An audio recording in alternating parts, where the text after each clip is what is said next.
Do you really think the Philippines cost of living is lower than Singapore's? Oh hell, you're wrong, and you're just in an illusion. That country, the Philippines, is full of corruptions and the government has no brain to care for the people, despite they have been changing their president every 6 years. The government doesn't care about the people, and when people are gonna die, they'll just let them die. Period. Do you know how many newborn babies die in the Philippines already?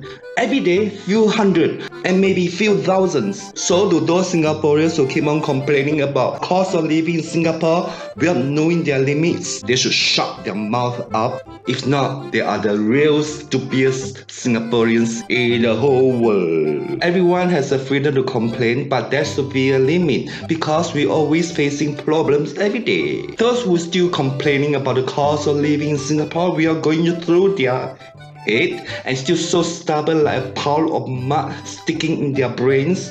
They are someone who don't appreciate what the government has done for them for all of these years in Singapore. What are those mud-brain opposers trying to do? Oppose what? Are they waiting for the opposition to take over or wish to see the government destroyed until we see the situation like the Philippines? For those idiot Singaporeans who are protesting about the high cost of living, I just bring shame to Singapore and to all Singaporeans. A big shame. They are the most disgusting Singaporeans who don't appreciate what they have and what the government has done for them. They are just blind eyes, deaf ears.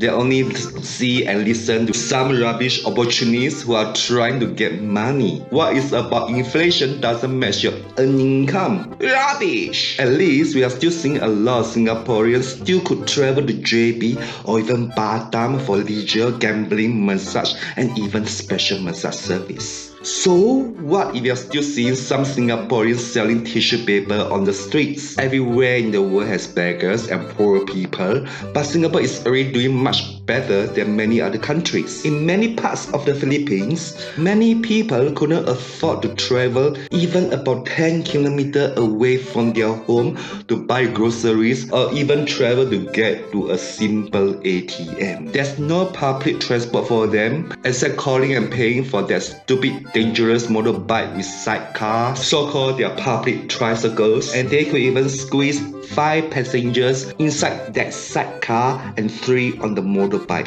sometimes 4. And traveling about 10 kilometers will cost them about 3 Singapore dollars just to get something done for their daily basic needs. That is so shitty. But in Singapore, it's different because the transport system is so nicely put in place for us, like buses, MRT, trains, air conditioning. We can go anywhere easily less than $3. Some who are less fortunate could travel even for free. And we don't even need a personal car. Owning a car in Singapore is more like a burden than necessity. When living in Singapore, we can easily go buy grocery or anything we need, including going for ATM, on food.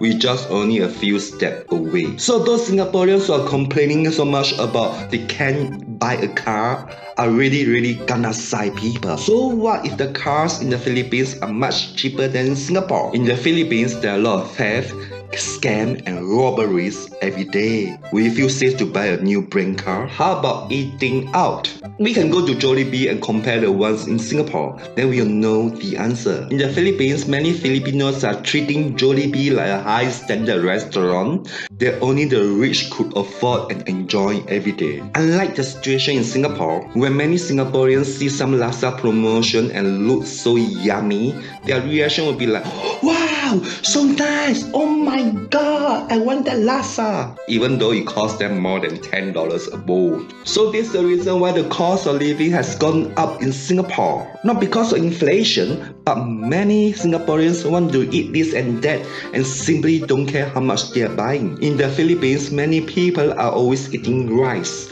Rice, breakfast rice, lunch rice, dinner rice, and even supper also rice, until they become like a rice basket. So this is why their inner-cell restaurants can become so popular. If there is just a piece of sausage or hot dog inside their meal, which I don't even know what kind of meat it's really made of, they will be simply very overjoyed. So really gonna cite those Singaporeans who are over complaining about the cost of living. They should go stay in the Philippines to see how the life really are. Any Singaporean is able to enjoy Jollibee every day, and many also able to go for massage and special massage every day if they stay and live in the Philippines. Many Singaporeans and those Singaporeans just don't know how to appreciate the happy life they enjoy because they are really Subscribe, like, share. Ciao.